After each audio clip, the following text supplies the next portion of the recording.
இரக்கத்தில் ஐஸ்வர்யமுள்ள என் அருமை பரலோக பிதாவே, இந்த நல்ல நேரத்துக்காக நன்றி செலுத்துகிறேன். ஆவியானவரே, எசப்பா, இப்பொழுது ஆண்டவரே நான் கொடுக்க போகிற பாடல் செய்தி ஆசிர்வதிங்க. ஆவியானவரே, மியூசிக் போடுற அந்த தம்பியும் கூட ஆசிர்வதிங்க.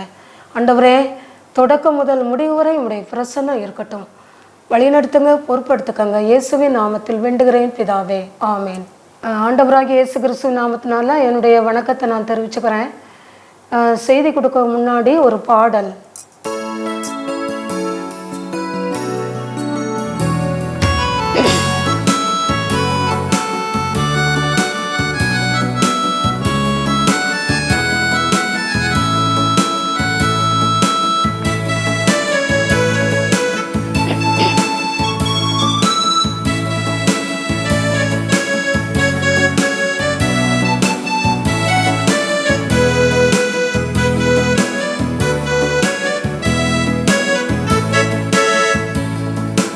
எங்கே ஓடுவாய் நீ, எங்கே ஓடுவாய்?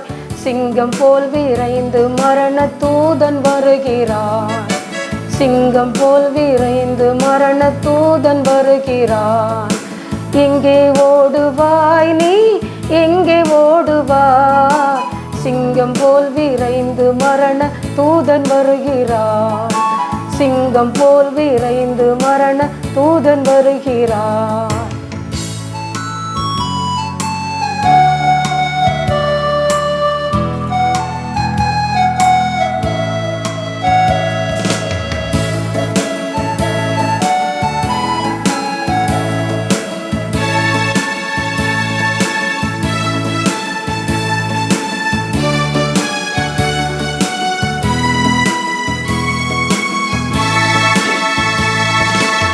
கண்மணி போல் பேணி வளர்க்கும் செல்வ குழந்தைகள், கண்ணை மூடும் காட்சி காணும் தீய பாவியே.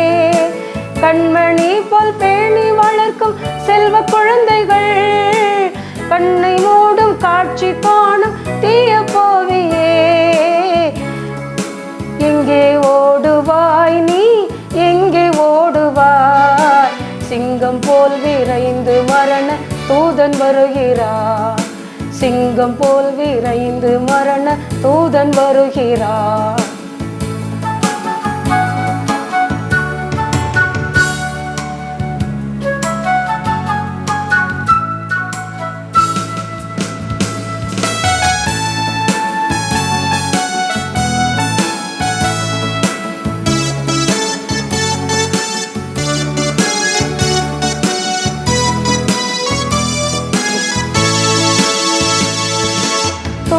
துள்ளி ஓடி விளையாடும் பிள்ளைகள், கொள்ளை நோயால் சாகும் காட்சி காணும் பாவியே. துள்ளி துள்ளி ஓடி விளையாடும் பிள்ளைகள், கொள்ளை நோயால் சாகும் காட்சி காணும் பாவியே. எங்கே ஓடுவாய் நீ, எங்கே ஓடுவாய்? சிங்கம் போல் விரைந்து மரண தூதன் வருகிறார். சிங்கம் போல் விரைந்து மரண தூதன் வருகிறான்.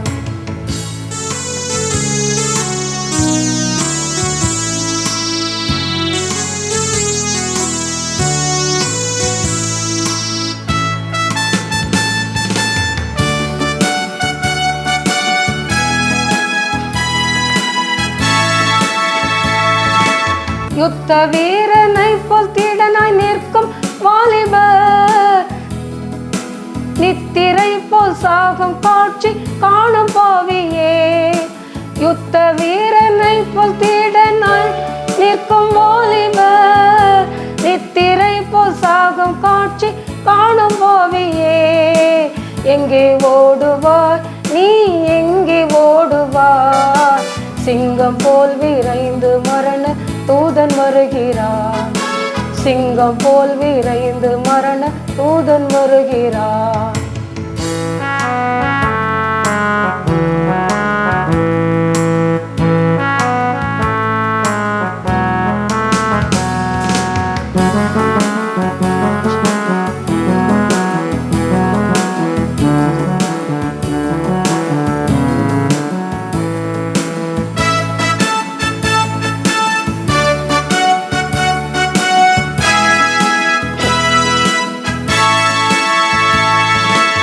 ஆஸ்தி செல்வம் மேன்மைதனை நம்பி வாழ்வோர்க்கு அலைந்து மண்ணாய் மடியும் காட்சி காணும் பாவியே.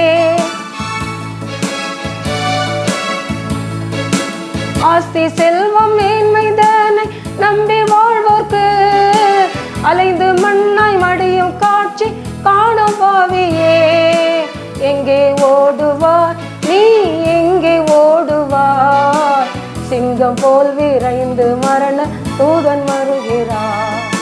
சிங்கம் போல் விரைந்து மரண தூதன் வருகிறார்.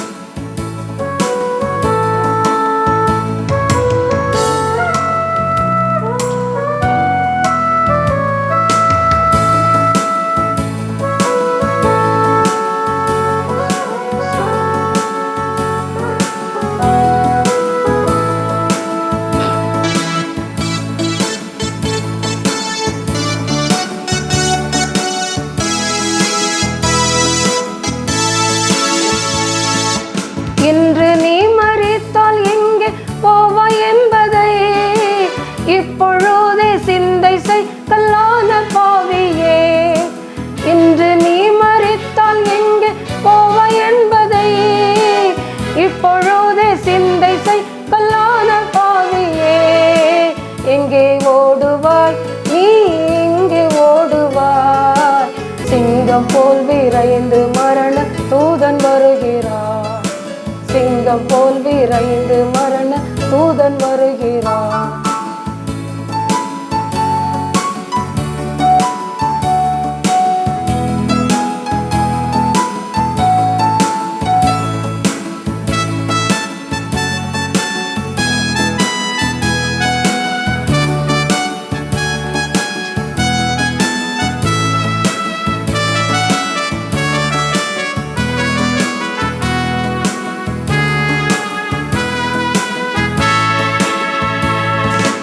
இயேசு உன்னை அழைக்கிறார், திரும்பி வாராயோ?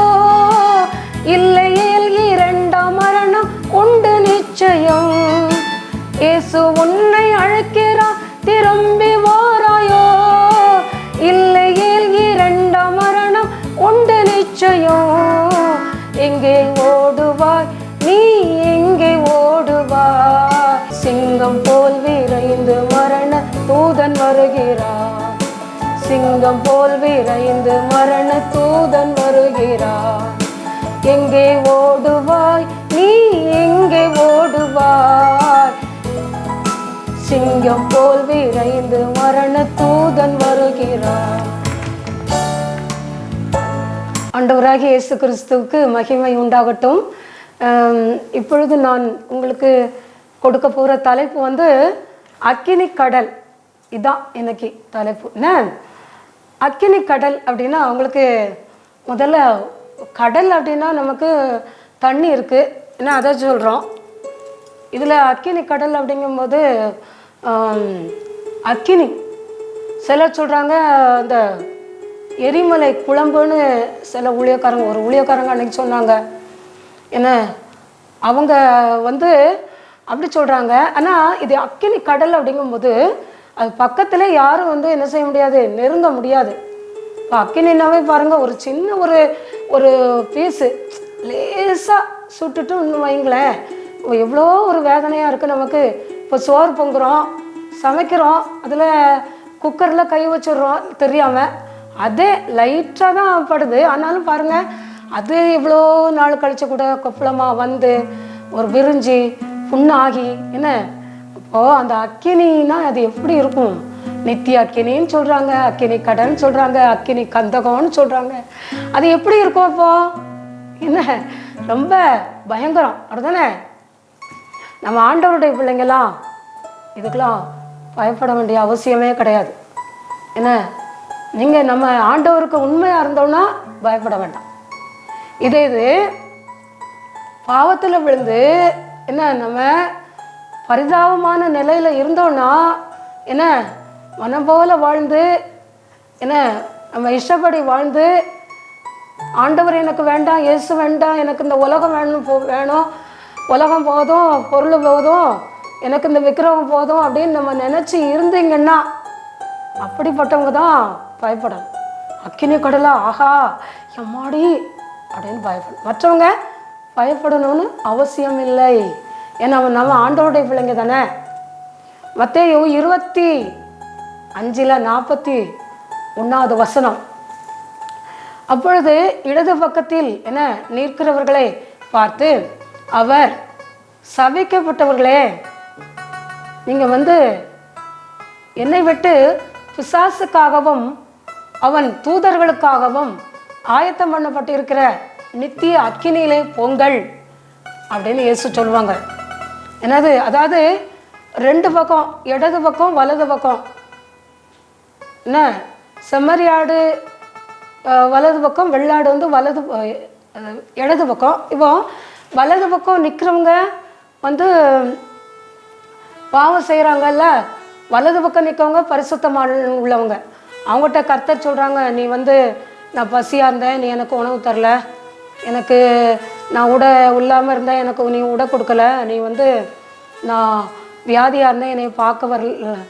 இல்லை, பசியாக இருக்கிறவங்கள ஆண்டவர் சொல்கிறாங்க, வலது பக்கம் நிற்கிறவங்கள பார்த்து கர்த்தர் என்ன சொல்கிறாங்கன்னா, நான் பசியாக இருந்தேன், நீங்கள் என்னை பார்க்க வந்தீங்க, வியாதியாக இருந்தேன், என்னைய பார்க்க வந்தீங்க, பசியாக இருந்தேன், எனக்கு உணவு கொடுத்தீங்க, என்ன அப்புறம் உடை இல்லாமல் இருந்தேன், எனக்கு உடை கொடுத்தீங்க அப்படின்னு எல்லாம் சொல்லுவாங்க. ஆனால் இடது பக்கம் நிற்கிறவங்கள பார்த்து என்ன சொல்லுவாங்க தெரியுமா? நான் பசியாக இருந்தேன், எனக்கு நீங்கள் ஒன்றுமே தரல. நான் உடை இல்லாமல் இருந்தேன், எனக்கு உடை தரல. நான் உணவு இல்லாமல் இருந்தேன், எனக்கு ஒன்றும் தரல. அப்புறம் நான் வியாதியாக இருந்தேன், நீங்கள் என்னை பார்க்க வரல. அப்போ அவங்க கேட்பாங்க, ஆண்டவரே, நாங்கள் எப்போ நீங்கள் பசியாக இருந்தீங்க, எப்போ அப்படி நாங்கள் உங்களுக்கு சாப்பாடு கொடுத்தோம், எப்போ உங்களை நாங்கள் பார்க்க வந்தோம் அப்படின்னு கேட்பாங்கல்ல. அப்போ கர்த்தர் சொல்லுவாங்க, இந்த சிறியரில் நீங்கள் ஒருவருக்கு எதை செஞ்சீங்களோ அதை எனக்கே செஞ்சீங்க அப்படின்னு இயேசு சொல்லுவாங்க. அது மாதிரி கடைசியில் அவங்கள என்ன சொல்கிறாங்கன்னா, இடது பக்கம் நிற்கிறவர்களை பார்த்து, சபிக்கப்பட்டவர்களே, நீங்கள் என்னை விட்டு பிசாசுக்காகவும் அவன் தூதர்களுக்காகவும் ஆயத்தம் பண்ணப்பட்டிருக்கிற நித்திய அக்கினியிலே போங்கள் அப்படின்னு சொல்லுவாங்க. அது நித்திய அக்கினா அது பிசாசுக்கும் அந்த விழுந்து போன தூதர்களுக்கும் தான் ஆயத்தம் பண்ணப்பட்டிருக்கு. இது நமக்கு கிடையாது. ஆனால் பிசாசுக்கு தனியாக போகிறதுக்கு மனசு இல்லைல்ல. யாராவது ஒரு தவறான காரியம் செய்யும்போது, நீங்கள் உலகத்தில் எடுத்துக்கங்களேன், மனுஷங்களே, ஒரு தவறான காரியம் செய்யும்போது அவன் மட்டும் செய்ய மாட்டான், மற்றவங்களையும் இழுத்துக்கிடுவாங்க. ஏன்னா கெட்ட பேர் அவனுக்கு மட்டும் வந்துடக்கூடாதுல்ல, இனி இருக்கிறவங்களுக்கு கெட்ட பேர் வரணும்ல. அதனால ஒரு பாவம் செய்யணாலும் சரி, குடிக்கிறது, வெறிக்கிறது, மற்ற காரியங்கள், விபச்சாரம் பண்ணுறது, எதுனாலும் மற்றவங்கள இழுத்துக்கிடுவாங்க. வாங்க, என் கூட வாங்க, நல்லா குடிங்க, நல்லா சாப்பிடுங்க, நல்லா விபச்சாரம் பண்ணுங்க அப்படின்னு சொல்லுவாங்க. கடைசியில் அவங்களுக்கு நித்திய அக்கினி, அந்த இவங்களோடு சேர்ந்து அவங்களும் சேர்ந்து அக்கினியில் விழணும்ல, அதுக்காக. அது மாதிரி தான் பிசாசுக்கு தனியாக போகிறதுக்கு விருப்பம் இல்லை. ஏன்னா தனியாக போகணும் அப்படின்னா அது என்ன செய்யும்? தனியாக மட்டும்தானே அது கஷ்டப்படும். தூதர்களும் அதுவும் தான் கஷ்டப்படுவாங்க. மனுஷங்க மட்டும் நல்லா ஆண்டவரோடு அழகாக இருப்பாங்க. அது ஏன் அப்படி இருக்கணும் அப்படின்னு இந்த பிசாசுக்கு பொறாமை. அதான் உலகத்தில் எல்லாம் பொறாமை, இந்த எல்லாத்தையும் எல்லா வெறிகள், கொலை வெறி எல்லாத்தையும் தூண்டி விட்டு மனுஷனை இப்படி தள்ளி கடைசியில் நரகத்தில் கொண்டு போய் சேர்க்கான். அப்போ இன்னும் ஆண்டவர் நியாய தீர்ப்பு நாள்னு ஒன்று இருக்குல்ல, இந்த நியாய தீர்ப்பு நாளில் என்ன செய்வாங்க சொல்லுவாங்க தெரியுமா? ஆண்டவர் அதிலெல்லாம் நியாய தீர்ப்பு கொடுக்கும்போது பரிசுத்தமாக இருக்கவங்களுக்கு நித்திய ஜீவன், பரலோக ராஜ்யம் கிடைக்கும். அசுத்தமாக வாழ்கிறவங்களுக்கு இந்த அக்கினியும் அந்த கந்தகமும் எரிகிற அந்த நித்திய அக்கினி, அதான் அக்கினி, கடல், நித்திய அக்கினி எல்லாம் ஒன்று தான். என்ன, நித்திய அக்கினி கடைசி வரைக்கும் அதில் தான் அவங்க உழண்டு சாகணும். புரியுதா? அதனால் பிரியமானவர்களே, நம்ம இப்போ ஓரளவு என்ன, நம்ம முடிஞ்ச அளவுக்கு நம்மளை கொஞ்சம் பரிசுத்தமாக நம்ம வாழ்கிறதுக்கு நம்ம நினைப்போம். என்ன, பரிசுத்தமாக வாழ்ந்தால் தானே நமக்கு நித்திய ஜீவன் கிடைக்கும். என்ன, ஆண்டவர் அக்கினியாவது ஒன்றாவது அப்படின்லாம் நினச்சிடாதீங்க. இதெல்லாம் உண்மை சத்தியமான வசனம். வெளிப்படுத்தின விசேஷத்தை நீங்கள் சிலர் வாசிக்கிறதுக்கே பயப்படுவாங்க. எனக்கெல்லாம் அது வாசிக்கிறதுக்கு அப்படிலாம் இல்லை. நான் 20 டைமுக்கு மேலே அதை வாசிச்சிருக்கேன். ஏன்னா அது அது பின்னாடி நடக்க போகிறது அப்படியே ஆண்டவர் வந்து வெளிப்படுத்தியிருக்காங்கல்ல யோவானுக்கு. அதனால் நீங்கள் வாசிக்கணும். இதெல்லாம் நீங்கள் பயப்படக்கூடாது, என்ன பயந்து நம்ம நடுங்கக்கூடாது. அப்போ தான் நீங்கள் ஆண்டவரை தேடுவீங்க. என்ன நித்திய அக்கினி 1 வருஷம் 2 வருஷமா உடான கோடி வருஷம் அங்கே தான் இருக்கணும். உங்களுக்கு நித்திய ஜீவன் வேணுமா, நித்திய அக்கினி வேணுமா, நீங்கள் தான் முடிவெடுக்கணும். வெளிப்படுத்தின விசேஷம் என்ன 14வது அதிகாரம் 9வது வசனம். அதாவது மிருகம் அதன் சொரூபத்தையும் வணங்கி அதன் தன் நெற்றியிலாவது தன் கையிலாவது அதன் முத்திரையை என்ன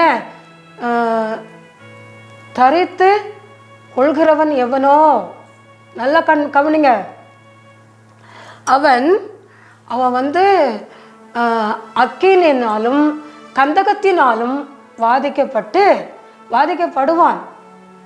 மிருகத்தை அதன் சொரூபத்தையும் வணங்கி அதன் முத்திரையை தரித்து கொள்கிறவன் எவனுக்கும் இரவும் பகலும் இளைப்பாறுதல் இராது. இதில் சொல்லப்பட்டிருக்குல்ல, அதாவது மிருகம் அந்த மிருகத்தை வணங்குறாங்கல்ல, மிருகத்தையும் அதன் சொரூபத்தை வணங்குறாங்கல்ல, வணங்கி தன் நெற்றியிலாவது தன் கையிலாவது அதன் முத்திரையை தரித்து அதுக்கடுத்து இந்த தரித்து கொள்கிறவன் எவனோ அவன் வந்து என்னன்னா அக்கினியினாலும் கந்தகத்தினாலும் வாதிக்கப்படுவான். அக்கினியினாலும் கந்தகத்தினாலும் வாதிக்கப்படுவான். மிருகத்தையும் அதன் சொரூபத்தையாவது வணங்கினவர்கள் வந்து இரவும் அதன் முத்திரையை தரிச்சவங்களுக்கு இரவும் பகலும் இளைப்பாறுதல் இராது.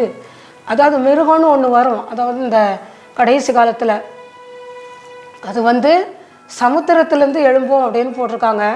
சமுத்திரத்துலேருந்து இது எழும்பி அது வந்து நல்லா பேசுமா, ஆண்டவரை வந்து தூஷிக்குமா. ஆனால் ஆண்டவரை வணங்காதவங்க இருக்காங்கல்ல, அவங்களத்தான் அது பெருசாக நினைக்குமா. பரலோகத்தில் இருக்கவங்கள எல்லாரையும் தூஷிக்குமா. அதனால் அதை எல்லாரும் வணங்குங்கன்னு சொல்லுமா. அதனால் பூமியில் இருக்கவங்க எல்லாரும் அதை வணங்குவாங்களாம். அதை வணங்காமல் இருக்கிறவங்க தான் பாக்கியசாலிகள். என்ன அதை வணங்குறவங்க என்ன அக்கினியினாலும் கந்தகத்தினாலும் வாதிக்கப்படுவாங்க. அந்த அக்கினினாலும் கந்தகத்தினாலும் அக்கினி கடலில் அதுதான் இருக்கும். அக்கினி கந்தகம் இதனாலும் வாதிக்கப்பட்டு அப்புறம் இரவும் பகலும் அவங்களுக்கு இளைப்பாறுதலே இருக்காது. ஏன்னா அப்படி ஒரு சூழ்நிலை வரும்போது நீங்கள் என்ன செய்யணும், அந்த மிருகத்தையோ சொரூபத்தையோ வணங்கக்கூடாது, அதன் லக்கத்தை தரிக்கக்கூடாது, அதன் முத்திரையை தரிக்கக்கூடாது. ரொம்ப ஜாக்கிரதையாக இருக்கணும். பிரியமானவங்களே, அக்கினி கடல்னா அதுதான். என்ன இரவும் பகலும் அவங்களுக்கு இளைப்பாறுதலே கிடையாது. ரொம்ப ஈஸியாக நம்ம நினைக்கக்கூடாது, தெரியுதா. அப்புறம் வெளிப்படுத்தின விசேஷம் 19வது அதிகாரம் 20வது வசனம். வெளிப்படுத்தின விசேஷம் 19வது அதிகாரம் 20வது வசனம். அப்பொழுது மிருகம் பிடிக்கப்பட்டு மிருகத்தின் முன்பாக செய்த அற்புதங்களால் அதன் முத்திரையை தரித்தவர்களையும் அதன் சொரூபத்தை வணங்கினவர்களையும் மோசம் போக்கின கள்ள தீர்க்கதரிசிகளையும் பிடிக்கப்பட்டாங்க. அவங்களாம் பிடிச்சிட்டாங்க. இவங்க இருவரும் கந்தகம் எரிகிற கடலிலே உயிரோடே தள்ளப்பட்டாங்க. புரியுதா உங்களுக்கு? அதாவது கடைசியில் இந்த மிருகம் எல்லாம் பிடிச்சிருவாங்க. அது கொஞ்ச நாளைக்கு தான் அது வந்து என்ன செய்யும், அற்புதம்லாம் செஞ்சுக்கிட்டு இருக்கோம். அதை கடைசியில் வந்து பிடிச்சிட்டு அதை வணங்குனாங்கல்ல, அது அற்புதம்லாம் செய்யும். அதை வணங்குனாங்க, அந்த முத்திரையை தரிச்சாங்க, சொரூபத்தெல்லாம் வணங்குனாங்கல்ல, அது அவரை கள்ள கிறிஸ்து, கள்ள தீர்க்கதரிசி, கள்ள கிறிஸ்துங்காங்கல்ல, அந்த கிறிஸ்து, அவங்கள எல்லாம் பிடிச்சி என்ன செய்யறாங்க, மோசம் போக்கின அற்புதங்களால் அதன் முத்திரையை தரித்தவங்களையும் அதன் சொரூபத்தை வணங்கினவங்க அவங்களையும் பிடிச்சிருவாங்க.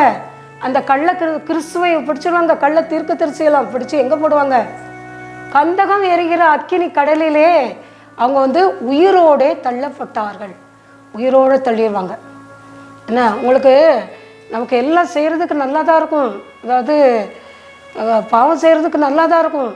கடைசியில் அது ஒரு குழி இருக்கும்ல, அதில் வந்து நம்ம விழும்போது தான் நமக்கு கஷ்டமாக இருக்கும். என்ன, மிருகத்தை அழகாக வணங்கியிருப்பாங்க எல்லோரும், அந்த முத்திரையை தரிச்சிருப்பாங்க, என்ன அதில் விழுந்து விழுந்து அதை கும்பிட்டுருப்பாங்க.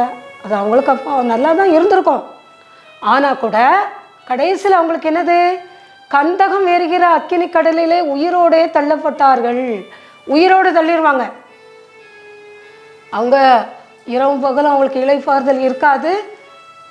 ஒரு வருஷம், ஒரு மாதம், ஒரு நாள் கிடையாது, 1 கோடி, லட்சம் கோடி, ஏன்னா அவங்களுக்கு அவ்வளவுதான், கடைசி வரைக்கும் அவங்களுக்கு அவ்வளோதான். அதனால் நம்ம ரொம்ப ஜாக்கிரதையாக இருக்கணும். என்ன, பேசுகிற பேச்சு, வார்த்தைகள், அப்புறம் வந்து செய்த செயல்கள், சிந்தனை, எல்லாவற்றிலும் வந்து நம்ம பரிசுத்தமாக இருக்கணும். ஆண்டவர் சொல்கிறாங்க, அப்படி தானே சொல்கிறாங்க, நீ வந்து பரிசுத்தமாக இரு. இன்னும் நீ பரிசுத்தமாக இருக்கியா, இரு. நீதி செய்கிறியா, செய்யி. அப்படியே நீதி செஞ்சுக்கிட்டே இரு. அசுத்தம் பண்ணுறியா, பண்ணிக்கிட்டே இரு. எனக்கு என்ன, அப்படி தான் ஆண்டவர் சொல்கிறாங்க. அநியாயம் பண்ணுறியா, செய்யி, அநியாயம் பண்ணு. கடைசியில் நியாய தீர்ப்பில் என்ன செய், 2ஆம் மரணம் தானே உனக்கு. அந்த 2ஆம் மரணம்னா அக்கினி கடல், கந்தகம் எரிகிற அந்த அக்கினி கடலை தான் 2ஆம் மரணம்னு சொல்கிறாங்க. அநியாயம் பண்ணுனா பண்ணிக்கிட்டே. ஏன்னா இவ்வளோ நாள் எல்லோரும் சொல்கிறாங்கல்ல, யாரும் கேட்கல. எவ்வளவோ ஊழியக்காரங்க சொல்கிறாங்க, கேட்க மாட்டேங்கிங்க. ஏன்னா உலக மக்கள் நிறைய பேர் கேட்குறவங்களும் நான் சொல்லலை, உலகத்தில் இருக்கக்கூடிய மக்கள் எல்லாரும் அதை வந்து கடைபிடிச்சிட்டா இருக்காங்க. என்னய்யா நரகமா பரலோகமா அதே அப்படி தானே எல்லாரும் சொல்கிறாங்க. சரி, மெதுவாக ஆண்டவரை கும்பிட்டுக்கிட்டோம், மெதுவாக ஆண்டவரை வணங்கலாம், மெதுவாக இயேசுவை பின்பற்றலாம், அப்படி தானே சொல்கிறாங்க. நீங்கள் யாரும் சொல்கிறத கேட்டிருக்கீங்களா? சரி, எனக்கு இப்போ தானே 30 வயசாகுது, இன்னும் நான் கல்யாணம் பண்ணணும், குழந்தை பிறக்கணும், எல்லாம் நான் அனுபவிக்கணும், அதுக்கடுத்து ஆண்டவர் தேடலாம். அதுக்கடுத்து எனக்கு என்ன, மெதுவாக தானே எனக்கு மரணம் வரப்போகுது, அதுக்கடுத்து நம்ம பரலோகத்துக்கு போய்க்கலாம், ஆண்டவர் தேடலான்னு நினைக்கிங்களா? ஆண்டவர் சொல்கிறாங்க, என்ன, நீ வந்து அநியாயம் பண்ணுறியா, பண்ணிக்கிட்டே இரு. அசுத்தம் பண்ணுறியா, பண்ணிக்கிட்டே இரு. நான் சீக்கிரம் வரேன். வந்து நீ செய்கிற கிரியைகளுக்கு தக்கதான் நான் உனக்கு பலன் கொடுக்க அப்படின்னு சொல்கிறாங்க. அப்போ நியாய தீர்ப்பு நாளில் ஆண்டவர் என்ன சொல்லுவாங்க? சொல்லப்பட்டிருக்கு, வெளிப்படுத்தின விசேஷம் 20வது அதிகாரம் 4வது வசனத்தில், இயேசுவை பற்றிய சாட்சி நிமித்தம், இயேசுவை பற்றிய நிறைய பேர் சாட்சி கொடுக்காங்கல்ல, அது அப்புறம் வந்து தேவனுடைய வசனத்தின் நிமித்தம், என்ன, சிறைச்சேதம் பண்ணப்பட்டவங்க, இவங்களுடைய ஆத்துமாக்கள், என்ன, அவங்க மிருகத்தின் சொரூபத்தை வணங்காமலும், மிருகத்தின் சொரூபத்தை வணங்காமல், என்ன, அது அந்த லக்கத்தையாவது அதனுடைய முத்திரையாவது கையில் நெற்றியில் தரிக்காமல் இருக்காங்கல்ல, அவங்களெல்லாம் என்ன செய்வாங்க? இவங்களெல்லாம் வந்து அதன் முத்திரை வந்து தரிச்சிடாதவங்க இவங்களாம் இருக்காங்கல்ல, இவங்களாம் இருக்கிறத இவங்க பார்த்துருக்காங்க. அவர்கள் வந்து என்ன செஞ்சுருக்காங்க அப்படின்னா, அவர்கள் வந்து உயிர்த்த கிறிஸ்துவோடு இருக்காங்க. இவங்கெல்லாம் உயிர்த்த கிறிஸ்துவோடு இருக்காங்க. அவங்க வந்து நம்ம ஆண்டவர் வந்து என்ன செய்கிறாங்க அப்படின்னா, 1000 வருஷம் அரசாட்சி செய்வாங்கல்ல ஏசப்பா, அவங்க கூட இவங்கெல்லாம் அரசாட்சி பண்ணுவாங்க. யார் தெரியுமா? இயேசுவை பற்றி சாட்சி கொடுத்தாங்கல்ல அவங்க. அப்புறம் வந்து இந்த மிருகத்தின் சொரூபத்தை வணங்காமலும் அதன் முத்திரை தன் வலது கையில் நெத்தியில் தரிக்காமல் இருக்காங்கல்ல அவங்க. அப்புறம் வந்து இரத்த சாட்சியாக மறைச்சவங்க, சிறைச்சேதம் பண்ணப்பட்டவங்க, இவங்கெல்லாம் வந்து இயேசுவோட 1000 வருஷம் அரசாட்சியில் இருப்பாங்களாம். இவங்க 1000 வருஷம் அரசாட்சி செய்கிறாங்கல்ல, இதுதான் வந்து முதலாம் உயிர்த்தெழுதல்னு சொல்கிறாங்க. புரியுதா? இது முதலாம் உயிர்த்தெழுதல். அப்போ இவங்க வந்து 2ஆம் மரணத்தால் இவங்களுக்கு சேதம் அடைய மாட்டாங்க. அப்போ இதுலேருந்து தெரிதல் உங்களுக்கு, இந்த மிருகத்தின் சொரூபத்தை வணங்கக்கூடாது, பரிசுத்தமாக இருக்கணும், ஆண்டவருக்காக நம்ம இரத்த சாட்சியாக மறிக்கணும், அந்த அந்த சொரூபத்தையோ அந்த லக்கத்தையோ எதையோ நம்ம நெற்றியில் நம்ம தரிக்கக்கூடாது, சிறைச்சேதம் பண்ணப்பட்டாலும் நம்ம கவலைப்படக்கூடாது. கர்த்தருக்காக நான் யோவான சிறைச்சேதம் பண்ணாங்கல்ல ஏரோது, அவன் கவலையே படலை. ஏன்னா ஆண்டவருக்காகலாம் மறிக்கான். யாக்கோவை வந்து பட்டயத்தால் வெட்டினாங்க. அப்புறம் அப்போஸ்தலர்கள் வந்து இரத்த சாட்சியாக மறிச்சிருக்காங்க. ஸ்தேவான் வந்து இரத்த சாட்சியாக மறிச்சிருக்காங்கல்ல. இவங்க எல்லாரும் இன்னும் நிறைய பேர் இருக்காங்க. எண்ண முடியாத அளவு இருக்காங்க. அவங்களாம் இயேசுவோட 1000 வருஷம் அரசாட்சி செய்வாங்க. 1000 வருஷம் அரசாட்சி செஞ்சு அதுக்கடுத்து அவங்க வந்து என்ன செய்வாங்க, இதான் முதலாம் உயிர்த்தெழுதலாம். இதில் இந்த முதலாம் உயிர்த்தெழுதலுக்கு பங்குள்ளவர்கள் வந்து பாக்கியவான்கள் அப்படின்னு சொல்லப்பட்டிருக்கு. புரியுதா? அதில் 6வது வசனத்தில் 20வது அதிகாரம் 6வது வசனம், உயிர்த்தெழுதல் முதலாம் உயிர்த்தெழுதலுக்கு பங்குள்ளவர்கள் பாக்கியவான்களும் பரிசுத்தவான்களுமா இருக்காங்க. இப்போ நமக்கெல்லாம் என்ன, முதலாம் உயிர்த்தெழுதல் வேணும்னு கர்த்தர்கிட்ட கேட்கணும். இவர்கள் மேல் 2ஆம் மரணத்திற்கு அதிகாரம் இல்லை. இவங்க வந்து 2ஆம் மரணம் அடைவது கிடையாது. நான் இப்போ சொன்னேன்ல, யாரெல்லாம் ஆண்டவருக்கு சாட்சியாக இருந்தவங்க, சிறைச்சேதம் பண்ணப்பட்டவங்க, பட்டயத்தால் கொல்லப்பட்டவங்க, இரத்த சாட்சியாக மறித்தவங்க, இவங்களாம் இருக்காங்கல்ல, இவங்க 2ஆம் மரணம் இவங்களுக்கு கிடையாது. இயேசுவோட 1000 வருஷம் அரசாட்சி செய்வாங்க. அப்போ நம்மளும் ஆண்டவர்கிட்ட கேட்போம், ஆண்டவரே எங்களுக்கும் நாங்களும் இரத்த சாட்சியாக மறிக்கணும், நாங்களும் ஆண்டவரே சிறைச்சேதம் எங்களை பண்ணால் கூட நாங்கள் பயப்படக்கூடாது, ஏன்னா உங்கள் கூட நாங்கள் இருப்போமே 1000 வருஷம் அரசாட்சியில் அப்படின்னு சொல்லி நம்ம ஆண்டவர்கிட்ட கேட்போம். கேட்டால் நமக்கு வந்து முதலாம் மரணம் கண்டிப்பாக நிச்சயம். என்ன, 2ஆம் மரணம் எவ்வளோ ஒரு பரிதாபமாக இருக்கும். நீங்கள் வெளிப்படுத்தின விசேஷத்தை நீங்கள் எடுத்து வாசிச்சு பாருங்கள். அந்த 19வது அதிகாரத்துலேருந்தே வாசிங்க, புரியுதா? அப்போ உங்களுக்கு தெரியும். இதே இதில் அதே இதில் 20:10 மேலும் அவர்கள் வந்து அவர்களை மோசம் போக்கின பிசாசு, என்ன மிருகம், அந்த மோசம் போக்கின பிசாசு இருக்குல்ல, அதை இனிமே தான் படிப்பாங்க. அதை பிடிச்சி அந்த மிருகம், கள்ள கிறிஸ்து அவங்களாம் இருக்காங்கல்ல, அவங்களோட கள்ள தீர்க்கதரிசியும் இருக்கக்கூடிய கந்தகமும் அக்கினியும் கந்தகமான கடலிலே தள்ளப்பட்டான். அதாவது அந்த பிசாசை படிப்பாங்க. அதுக்கு என்ன, பிசாசு வந்து முதல்ல உங்களுக்கு அந்த கிறிஸ்து எல்லாரும் இது பண்ணுவாங்கள்ல, அதுக்கப்புறம் பிசாசு ஆண்டவருடைய அரசாட்சி 1000 வருஷம் இருக்கும்ல, அப்போ வந்து அந்த பிசாசு அந்த எல்லாத்தையும் பிடிச்சி உள்ளே தள்ளிடுவாங்க பாதாளத்தில். அதுக்கப்புறம் 1000 வருஷம் அரசாட்சி முடிஞ்ச உடனே பிசாசுகள்லாம் வெளியே வரும், வெளியே எடுத்துருவாங்க கர்த்தர். அதுக்கடுத்து பிசாசுகள் யுத்தம் பண்ணும், பரிசுத்தவான்களோடு யுத்தம் பண்ணும்போது அந்த பிசாசுகளை கர்த்தர் வந்து மேலே அந்த வானத்துலேருந்து அக்கினியை போட்டு ஜெயிச்சிருவாங்க, அந்த பரிசுத்தவான்கள்லாம் ஜெயிச்சிருவாங்க. அதுக்கடுத்து அந்த பிசாசுகள் வந்து என்ன செய்யும், உயிரோடே அக்கினி கடலில் தள்ளப்பட்டுருவாங்க, பிசாசை தள்ளிடுவாங்க. இந்த மோசம் வாங்கின அது எல்லாத்தையும் தூதர்கள் பிசாசுலாம் இருக்குல்ல, அவங்களெல்லாம் உயிரோட தள்ளப்படுவாங்க. இவங்களுக்கு வந்து 2ஆம் மரணம் இவங்க தான். அவங்க ராக்காலம், அதாவது அவங்க வந்து பாதிக்கப்படுவாங்க, இரவும் பகலும் அவங்க வந்து என்ன செய்வாங்க, பாதிக்கப்படுவாங்க. அதுக்கடுத்து 20வது அந்த வெளிப்படுத்தின விசேஷத்தில் 20வது அதிகாரத்தில் 14வது வசனம், அப்பொழுது மரணமும் பாதாளமும் அக்கினி கடலிலே தள்ளப்பட்டன. மரணம் பாதாளம்னா அந்த மரணம் அடைஞ்சிருப்பாங்கல்ல, அசுத்தமாக மரணம் அடைஞ்சவங்க, பாதாளத்தில் இருக்கிறவங்க, என்ன அவங்களாம் வந்து அக்கினி கடலிலே தள்ளப்பட்டவங்க. இது வந்து 2ஆம் மரணம், புரியுதா? அதிலே வந்து அந்த நம்ம 15வது வசனம் 20வது அதிகாரத்தில் 15வது வசனத்தில் பார்த்தோன்னா, ஜீவ புஸ்தகத்திலே எழுதப்பட்டவனாக காணப்படாதவன் எவனோ அவன் வந்து அக்கினி கடலிலே தள்ளப்பட்டான். யார் வந்து ஜீவ புஸ்தகத்தில் பேர் எழுதலையோ அவங்களாம் வந்து அக்கினி கடலில் தள்ளப்பட்டாங்க. அப்போ ஒருத்தர் செய்த நன்மை தீமைகளுக்கு ஏற்ப அவங்களுக்கு வந்து பேர் எழுதுவாங்க போல இருக்குது. நல்லா செஞ்சால் அவங்க பேர் ஜீவ புஸ்தகத்தில் எழுதப்படும். திடீர்னு தீமை செஞ்சிட்டாங்கன்னா கிறுக்கி போட்டுருவாங்க போல இருக்குது. என்ன, அதனால தான் நம்மளும் என்ன செய்யணும், முடிஞ்ச வரைக்கும் என்ன செய்யணும், ஆண்டவருக்குள்ளே நம்ம பரிசுத்தமாக வாழ்கிறதுக்கு நம்மளே என்ன செய்யணும், ஆயத்தம் பண்ணுவோம். ஆண்டவர் வந்து ஒரு நாளும் நம்மளை வந்து கைவிடாத தேவன். 2ஆம் மரணத்தை வந்து நம்ம சந்திக்கக்கூடாது.